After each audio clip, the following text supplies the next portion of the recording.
Se você puder abrir a sua Bíblia aí comigo, por favor, fique com a sua Bíblia aí, tá bom? Porque eu vou abrir muito. E eu vou pregar hoje algo bem simples, mas que o Senhor tem me lembrado, tem falado ao meu coração. Eu quero pregar sobre a palavra e não a palavra, uma letra, mas a palavra que é vida, a palavra revelada de Deus. Se você puder abrir sua Bíblia aí comigo, por favor, em Deuteronômio 32.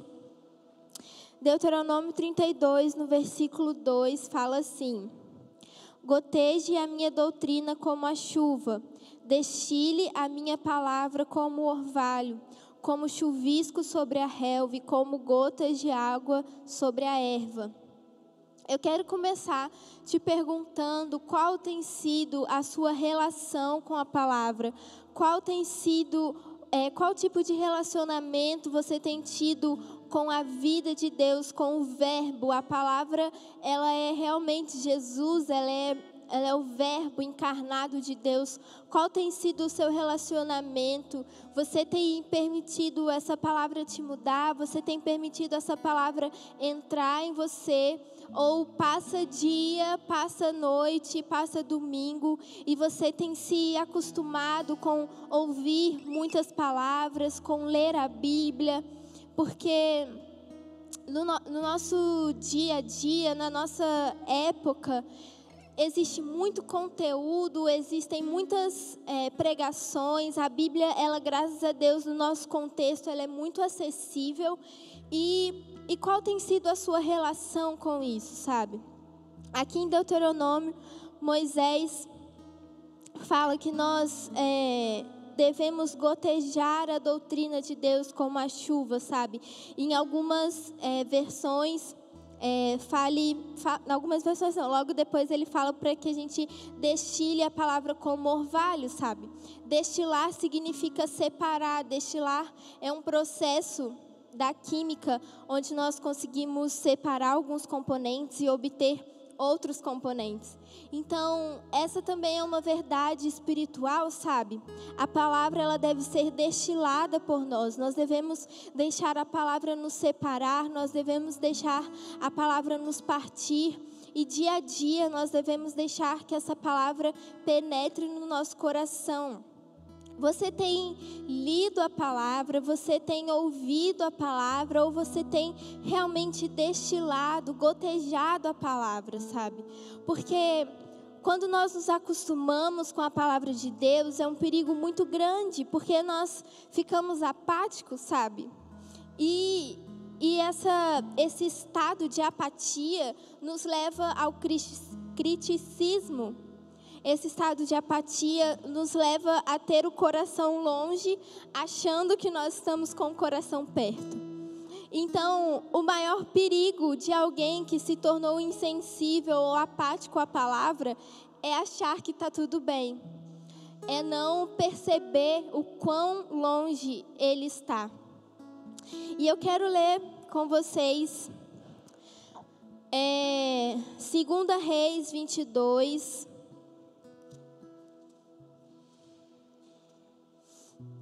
Talvez hoje não seja uma palavra do fogo, assim, sei lá como você quer chamar, mas talvez para alguns seja até uma repetição. Talvez você que é daqui da igreja, você já sabe de tudo que eu vou falar, mas o Senhor tem me falado muito sobre repetição, sabe?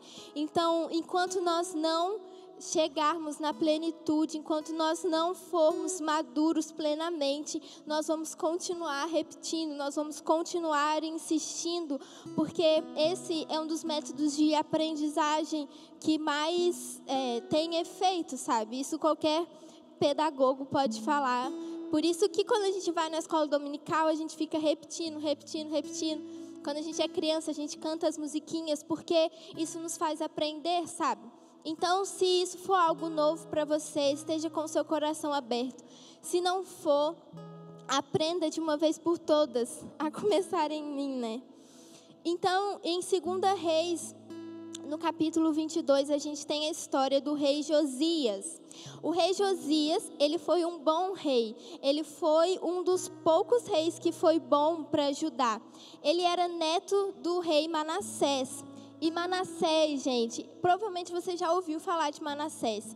Manassés era, assim, o próprio Satanás encarnado, porque ele fez tudo de ruim que ele poderia fazer. Ele sacrificou até o próprio filho. Ele sacrificou para outros deuses. Então, o rei Josias era neto desse rei que foi muito ruim para Judá. Se você lê em Reis, provavelmente você já deve ter tido algum contato, ou se não, você pode ler depois. Você vai ver que os reis, eles vão se revezando, né? Um rei bom, um rei mau. E Manassés foi um dos piores e Josias foi um dos melhores. E isso eu já vejo como que a gente não pode usar como desculpa o nosso ambiente ou a nossa família, sabe? Não tem nada a ver com a palavra isso, mas Josias, ele era neto de Manassés. E ele não usou de desculpa, mas o meu avô foi um dos piores reis, o meu avô, não, porque eu cresci nesse ambiente, não, porque eu aprendi dessa forma. Não, ele teve um avô que foi um dos piores reis e ainda assim ele se tornou um dos melhores reis, um dos reis que seguiu o caminho do Senhor. E aí, o rei Josias, ele começou a reinar ainda criança, com 8 anos. E como eu já falei, ele seguiu os caminhos do Senhor. E com 26 anos, ele iniciou a restauração do templo. O templo estava destruído por causa do avô, do pai dele. Estava completamente em ruína, ninguém mais se lembrava de Deus, ninguém mais se lembrava da lei do Senhor, ninguém mais se lembrava da verdadeira palavra. E aí, Josias começa a restauração do templo. E no meio dessa restauração, no meio da obra, o livro da lei é achado. E eu vou ler com vocês 2 Reis 22, 8 a 13.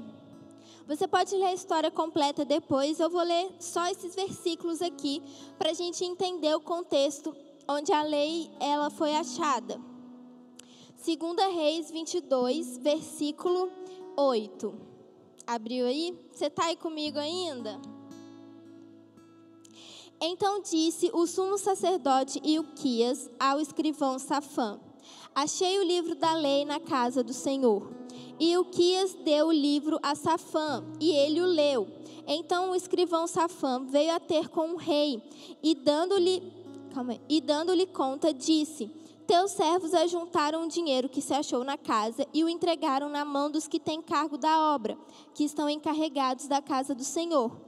Também Safã, o escrivão, fez saber ao rei, dizendo: o sacerdote Ilquias me deu um livro. E Safã o leu diante do rei. Ou seja, até agora o que aconteceu?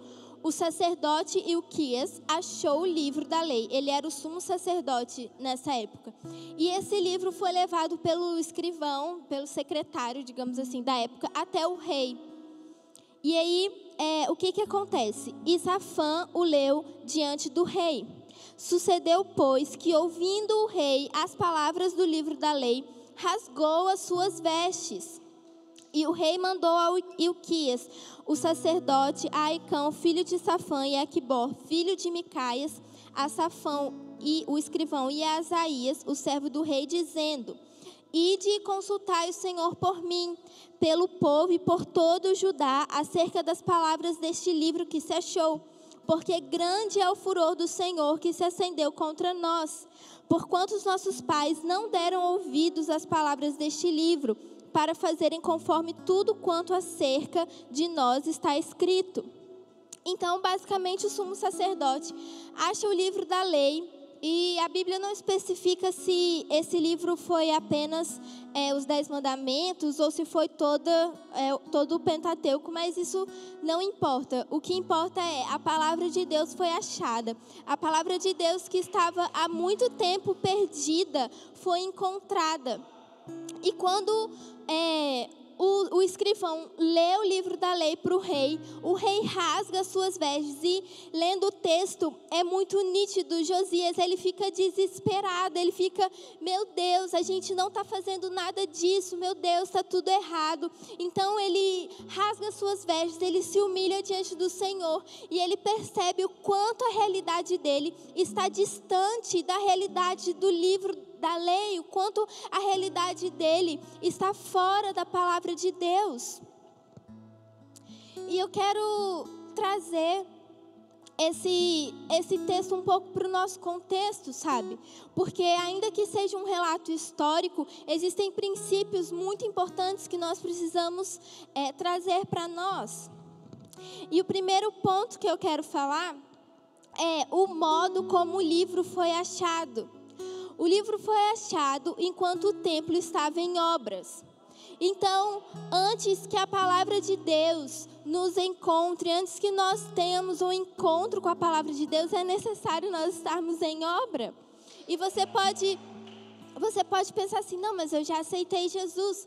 Mas sabe, tem muita gente que aceita Jesus e finaliza a obra ali no aceitar Jesus. Mas a verdade é que nós precisamos estar em obras para que a palavra venha ao nosso encontro, para que nós possamos dar ouvidos à palavra. Então nós precisamos estar dispostos e ter fome de achar a lei, sabe? Ter fome de achar a palavra do Senhor. Quando a gente acha que o nosso templo está finalizado, o que acontece? A gente nem pensa na possibilidade de ter que achar um livro da lei, porque não, já está tudo bem, eu estou muito bem, eu não preciso de mais nada. Mas a verdade é que o nosso templo não está finalizado, a verdade é que nós ainda estamos em obra, sabe?